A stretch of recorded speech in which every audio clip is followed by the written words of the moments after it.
He's a Jekyll and Hyde character. Behind the mask of normality is a monster.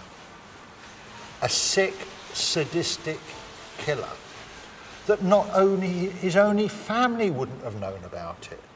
He's that cunning and crafty.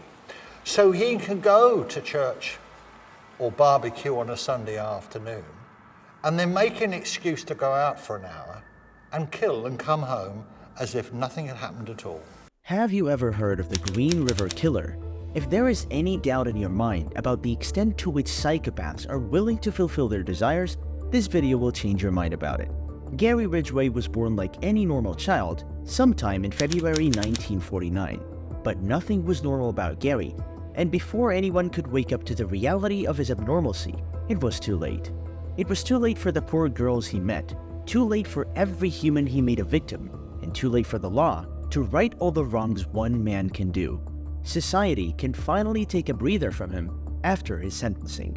But before that, let's get to know this fascinating yet undisputable enigma and king of the macabre.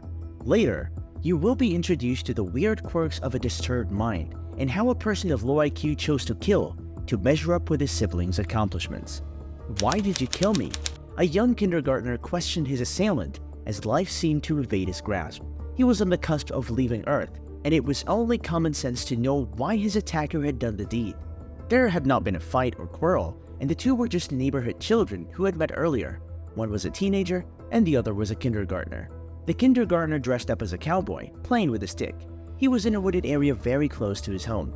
The teenager had seen him earlier and asked if the boy wanted to go and build a fort. Strangely, the kindergartner never knew that the teenager had murderous intent towards him. How betraying of the nose, it never catches a whiff of devious minds. Not long afterwards, the teenager stabbed his victim with a folding knife in the midsection, puncturing his liver. Blood trailed down the victim's side, making its way into the cowboy boots. Of course, the killer had an answer. They always do. "I always wanted to know what it felt like to kill someone," the teenager answered. Then he walked away, laughing. This was the report of the victim's testimony later. The assailant was Gary Ridgway, and that stabbing was just the trial version of what he was going to do, a preview into his future lifestyle and major preoccupation. In 1969, Ridgway graduated from Thai High School and married his 19-year-old high school sweetheart, Claudia Craig. Shortly, he joined the United States Navy and was mobilized to Vietnam. In Vietnam, he served aboard a ship and was engaged in combat. His time in the military was filled with frequent sexual encounters with sex workers. He soon contracted gonorrhea from his frequent unprotected meetings. He seemed unbothered by it, as he continued to have unprotected sex. When he returned from his deployment to the Philippines, his wife admitted that she had had an affair with a friend of theirs. That was when he first started kind of referring to her as a whore and using other derogatory terms. And that was kind of the beginning of a series of relationships that never quite panned out for him. His marriage to Claudia Craig ended within a year. His life as an adult was fairly reasonable, even though he was termed strange. After his arrest, his friends and family were asked about him. They described him as friendly, even though his character could be alienating at times. His first two marriages ended. Both marriages failed because Ridgway was not faithful and could not keep it in his pants. Both partners ended things because of his infidelity. Marcia Winslow, his second wife, said she was placed in a chokehold by him. During his second marriage, he found religion and went door-to-door proselytizing, reading the Bible aloud both in his home and at work. Whether it was a show of his faith or a guise for his unclean ways, no one could tell. He insisted his wife follow his pastor's teachings and looked really serious about religion. If someone started crying after a sermon or after Bible reading, chances were that person was Ridgway. However, religion did not stop him from seeking the comfort of sexual workers or the thighs of strange women, even though he was married. He would even sometimes ask his wife to participate in having sex in inappropriate and public places. He was very much into having sex, often, repeatedly, throughout the day, as frequently, pretty much as women would agree. They would go out in the truck, and he loved to have sex in public where they could be discovered at any time. When investigators began questioning, they found out some of the places he suggested to his wife that they should have sex in or areas where his victims' bodies were later discovered. This was cringeworthy behavior, and Marcia could not handle it. He was too much for one woman to handle, so she did the best thing she could under the circumstances. She left the marriage. Women in Ridgway's life testified that the man had an insatiable sexual drive and appetite. His 3 ex-wives and several of his ex-girlfriends confessed that he demanded sex over and over again. If sex was just a problem in the confines of the room, perhaps he would have found someone who would stick to him. He might eventually meet someone who matches his drive, but that was not all. Ridgway wanted to have sex with his women in public places, in strange, unusual places. He would demand sex in the woods, for instance, or somewhere public. He himself admitted that he was attracted to and fixated on sex workers. His relationship with sex workers was a love-hate one, and even though he took advantage of their services when he needed it, he always complained about their presence in his neighborhood.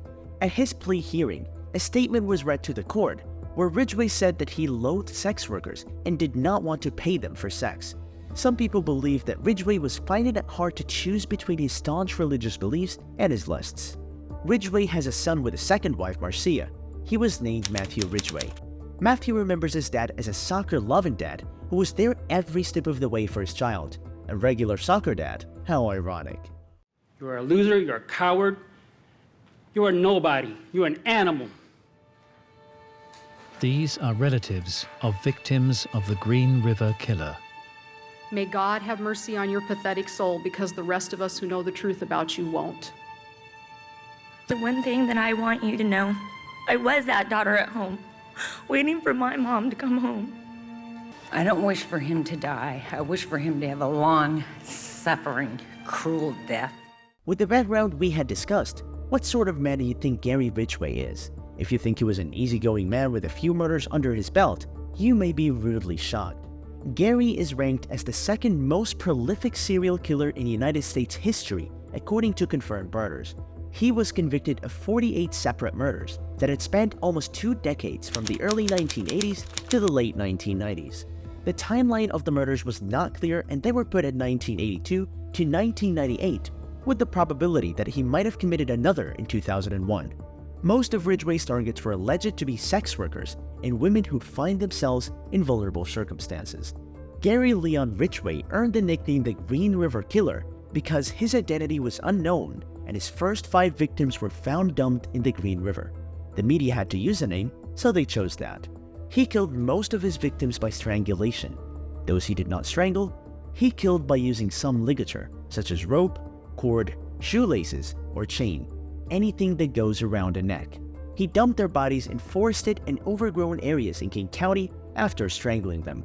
He was believed to have murdered more than 70 girls. Ridgway owned up to losing count of the number. Most of his victims were picked up along Pacific Highway South. Most of the victims were murdered in his home, his truck, or in a secluded area. According to reports, he returned to the bodies to engage in acts of necrophilia with their corpses. Aside from the Green River, he dumped some of the victims as well at the Seattle-Tacoma International Airport and other dump sites in South King County. I just drove in my pickup and camper and parked it, brought her body over and put it a little bit over the hill. Between this one and that one up there, you think you put like five of them in there. Okay. What you're getting is what you're gonna get, and it's all you can get because I don't remember. Some of the victims, 2 confirmed and 2 suspected of Ridgway's killings, were found in the Portland, Oregon area. The bodies were most often left in clusters, sometimes left nude or in a pose. When Ridgway was asked about his necrophiliac act, he admitted he did not find it more sexually satisfying, but having sex with the dead reduced his need to get a living human. It also reduced his chances of getting caught soliciting for sex. Although Ridgway had been a suspect in a lot of murders since 1982 when he was arrested for prostitution, he could not be charged in court. Lack of evidence ensured he slept through and was not caught on the occasion, and he kept operating silently without being noticed. But for DNA evidence and the evolution of investigation, Ridgway would probably have continued his killing spree. The unlucky ones are simply the victims of the Green River Killer. While naming them all might be such tedious work, we will have a look at the ones that stood out. Ridgway's confession came, but before that, authorities had counted 49 different murders and had attributed it to the Green River Killer. He was not even known yet. He was a John Doe with a name. When his confession finally came, Ridgway confessed he had murdered at least 71 victims. You took the lives of 48 women. You snuffed them out. More than 48 women. 71, yes. Right. You killed them all, Ridgway. You killed them all. One would wonder if the deaths were motivated by one peculiar reason: strikeout race or ethnicity. Those reasons do not make the cut. The common thing about the victims of Ridgway is financial poverty. They were also considerably young women and girls. They were between the ages of 14 to 26. Only 3 of them did not fit into this category. Most of these women were either found in vulnerable circumstances, like running away from home and needing shelter, or working as prostitutes. At the time Ridgway was sentenced, authorities had been able to find 48 sets of remains, including victims not attributed to the Green River Killer. Ridgway was sentenced for each of the victims. Good luck to any president who wants to pardon him, because they will have to pardon roughly 48 different sentences. He took a plea agreement, accepting to plead guilty to any of all future cases in King County where his confession could be corroborated by reliable evidence. His first victim was Wendy Lee Caulfield, and she disappeared on the 8th of July 1982. Her body was found on the 15th of July 1982. Wendy was 16 when she disappeared. His last victim, according to the list released, was Patricia Ann Yellowrobe. Patricia was an unusual addition to this list because Ridgway almost always finds the young ones. Patricia was victim 49 on the list. She disappeared in the month of January 1998, and her body was found on the 6th of August 1998. She had been missing for 7 whole months. Before Ridgway's confession, no one knew that Ridgway was responsible for the death of Rue, Barchak, Hayes, Reeves, Yellowrobe, and Jane Doe B20. The deaths were not in any way attributed to the Green River Killer. One of the dump sites that Ridgway identified was that of Marie Malvar, the 18-year-old whose boyfriend had spotted Ridgway abducting her. He admitted that when he strangled her, she had fought back harder than any of his victims. I put battery acid myself right here and there to cover up scratches. So there's a scratch here, scratches here from Milvar. On December 21st, 2010, hikers close to the West Valley Highway in Auburn, Washington, found a skull in the same area where Mary Mulver's remains were found in 2003. The skull belonged to Rebecca Becky Marrero. Marrero was last seen leaving the Western Six Motel at South 168th Street and Pacific Highway South on the 3rd of December 1982. The King County prosecutor confirmed that Ridgway was also going to be charged with her murder on the 11th of February 2011. On February 18th, Ridgway entered a guilty plea, and that became the 49th life sentence to his already existing 48. In November 2005, near Tiger Mountain, Tracy Winston's skull was found. 19 years earlier, in March 1986, her remains had been found without a skull in Kent's Cottonwood Grove Park. The skull was miles away from the remains, and the authorities assumed someone moved the skull's location. Sandra Denise Major remained unidentified until June 2012. After seeing a movie about Ridgway, a family member pressured the sheriff to investigate. DNA confirmed Major's identity. Ridgway is suspected but not charged with the murders of the remaining 6 victims on the original list attributed to the Green River Killer. In each of the cases, Ridgway had either not confessed the victim's death by his hand, or authorities had not been able to corroborate their suspicion with enough and inexhaustible evidence. The names include Amina Agashev, 35, who disappeared on the 7th of July 1982 and was found on the 18th of April 1984. Cassie Ann Leewoods was 16 when she disappeared on the 28th of August 1982, and her remains are yet to be discovered. Kelly K. McGinnis was 18, yet to be found, and had disappeared on the 28th of June 1983. 16-year-old Angela Mary Gardner was found on the 22nd of April 1985. She disappeared in July 1983. Patricia Osborne was 19 when she disappeared on the 20th of October 1983, and her body is still undiscovered. Ridgway denied killing Amina Agashev, and Agashev did not fit the profile of Ridgway's murders anyways. He admitted to killing Cassie Ann Lee and gave directions to where he left her body near a drive-in theater off the SeaTac Strip. Mr. Ridgway, how do you plead to the charge of aggravated murder in the first degree as charged in count 1? Guilty. law enforcement officials have not been able to find Lee's remains where Ridgway indicated it was. Evidence existed that suggests Ridgway killed McGinnis. The couple dated for a while and police officers questioned Lee. Furthermore, Ridgway kept mixing up both the names of McGinnis and Buttram because of their similar physiques. Ridgway remains a suspect in many more cases, especially in the case of Angela Mary Gertner. Her remains were discovered just miles away from the bodies of the known victims of Ridgway's murders. The victims were Shirley Sherrill, Denise Bush, and Tammy Lyles. Until 2009, Gertner remained unidentified. Ridgway remains a suspect in the deaths and disappearance of some other deaths and undiscovered people that had long disappeared. There is no doubt that being in love slows things down a bit for anyone. Strong men have come under the influence of love and bow to its overwhelming effect, and if anything, the people of King County might just have Judith Mawson to thank for that. Around 1985, Ridgway began to date Mawson. Earlier, he had passed a polygraph test in 1984 for being a suspect in the Green River killings after he was arrested for prostitution. In 1987, police took samples of his hair and his saliva. In a 2010 television interview, Mawson revealed that when she married Ridgway, he had no carpet in his home. Detectives later informed her that he had wrapped a victim in the carpet. The couple got married in 1988, and it seemed Ridgway was in love during that time. Mawson said he sometimes left for work so early some days and says he needs to earn overtime pay. Mawson speculated those early motives might just be the time Ridgway spent killing. She said she had not suspected her husband of any crime until she was contacted by authorities in 1987. She had not even heard of the Green River Killer, and she did not watch the news, so she had no idea who that was. Author Penny Moorhead interviewed Ridgway while he was in prison and asked him what happened. Ridgway said while he was in that relationship with Mawson, his kill rate went down because he loved her. Of his 49 victims, only 3 were murdered after he married Mawson. Who knew love was what the Green River Killer needed and lacked? King County should have shipped a truckload towards him and kept the rivers and dump sites free of bodies.